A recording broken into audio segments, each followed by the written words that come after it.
Welcome back to Wickerson Studios, continuing right along with the most basic GH Python scripts I can possibly imagine, not making them too exciting.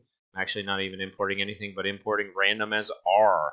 I've created 3 randoms within this Python node, and they are outputted as random ABC out, and basically I've just set one to random with no information within it, so it just defaults to 0 to 1, I believe. And then I picked a random B, which will be random integer between 10 and 100. So I get a little bit of a number. And then I was looking at those numbers and seeing what was coming out. It looked like that would be a good count. That would be a good step that's going to change things. And that would be a good start. And then I really just went into an old script system that you really just generate from 3 numbers. But I thought it was kind of nice because you can go in here and test this script. The script afterwards is pretty basic. You can get that off my GitHub, no problem. I think you could just generate it yourself. You don't really have to sign up for anything. But I do like it. And so you run your script, just think about it, generating numbers, and test it, and do a zoom extends all. And there you go. You got a pretty interesting form. Not bad.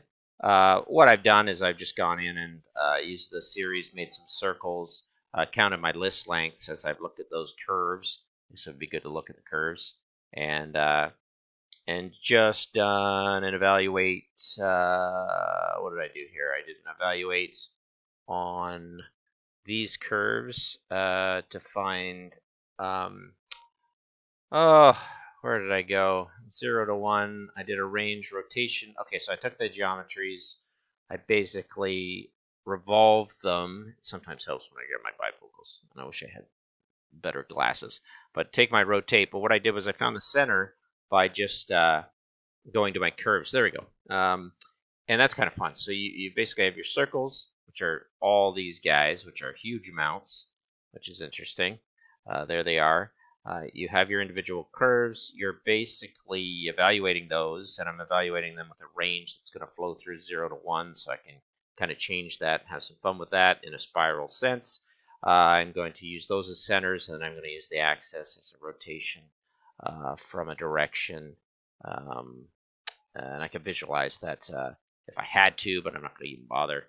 I could, if I lengthened it, I guess you'd see it. If I just made it length here, you'd see what's happening, except I need a really big number for you to realize what's going on there. Yeah, it's just that axis that's being generated. So everything's revolving around there by those different points, which produces this really cool form. Spiral form. It's a different way of coming about it, and then I just pipe it. And that's about it. So going back to here, I can run that script again. Shabam. And I think it's nice if I just visualize all these parts and take that off. And then just do a zoom extends all, see if I got anything different. Do a lot of tests on my 3 lines. There's something weird. That's kind of fun, and that means the data probably went a little crazy. Yeah.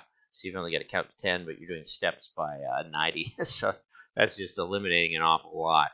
So it's kind of fun. Use Python node random and see what kind of geometries can come about. It's all basically the same unless you get some really odd, the probability of getting something odd is a little limiting, but otherwise the form comes out pretty much the same every time. There would be pretty interesting jewelry. I'm talking to Ralph again, and Schroeder, and kind of cool from ARA to think of these as jewelry. I wasn't really doing that, but I'm basically trying to show that you can model, sculpturally model by standing within here. So if you start to do some fun things and make this maybe X, let's make that X, and let's make this Y.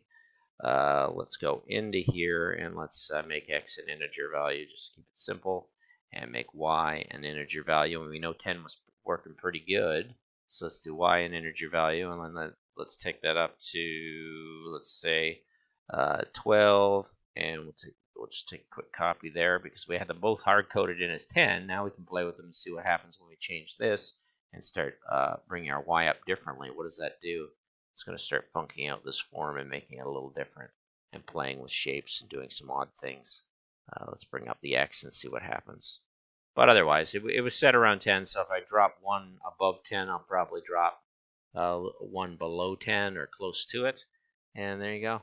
And then just grab your randoms and see if that has an effect on doing things differently. Just remember to zoom extends all because you will have quite a range of what's happening. So just a fun way to get in here and play with this a little bit. You can obviously change up the other ones for scale, but you're basically just randomly generating numbers. I guess there's other ways to do it very simply and plug in some Grasshopper, but it's nice to have an idea of the maths and what's happening there.